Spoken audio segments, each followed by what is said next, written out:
সোমবার থেকে শুরু হয়েছে বাসন্তী পূজা। এদিন মহাসপ্তমীর পূর্ণতিথিতে আগরতলায় দুর্গাবাড়িতে জাঁকজমকপূর্ণভাবে বাসন্তী পুজো শুরু হয়।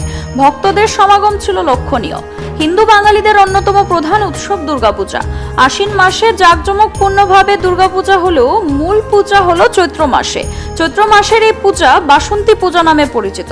আগরতলা দুর্গাবাড়িতে অন্যান্য বছরের মতো এবছরও বেশ জাঁকজমকপূর্ণভাবে ধর্মীয় ভাবগম্ভীর পরিবেশে বাসন্তী পূজা অনুষ্ঠিত হয়েছে। এদিন মহাসপ্তমী তিথিতে দুর্গাবাড়ি মণ্ডপে অসংখ্য ভক্তবৃন্দের উপস্থিতি পরিলক্ষিত হয়েছে। মন্দিরের পুরোহিত জানিয়েছেন, প্রতি বছরের মতো এবছরও দুর্গাবাড়িতে সরকারি উদ্যোগে ঐতিহ্যবাহী এই পূজা অনুষ্ঠিত হয়েছে। সোমবার বোধনের মধ্য দিয়ে পুজোর আনুষ্ঠানিক সূচনা হয়েছে। মঙ্গলবার মহা অষ্টমী।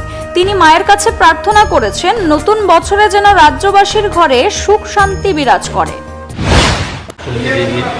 সপ্তমীতে পূজা হচ্ছে, এখন বলিদান হবে, তারপর 12টায় মা ভোগ হবে, বিকেলবেলা সন্ধ্যা 7টায় মার আরতি হবে, তারপর মা দুধের ভোগে বন্ধ হয়ে যাবে।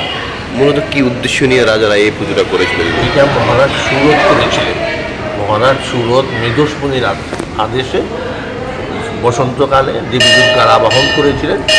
তখন থেকেই এই বাসন্তী দেবী নামে, বসন্তকালে যেহেতু পুজোটা, সেজন্য বাসন্তী দুর্গা নামে পরিচিত।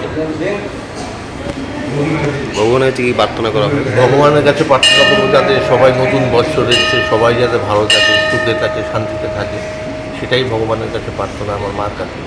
Siri TV, channel for news and entertainment.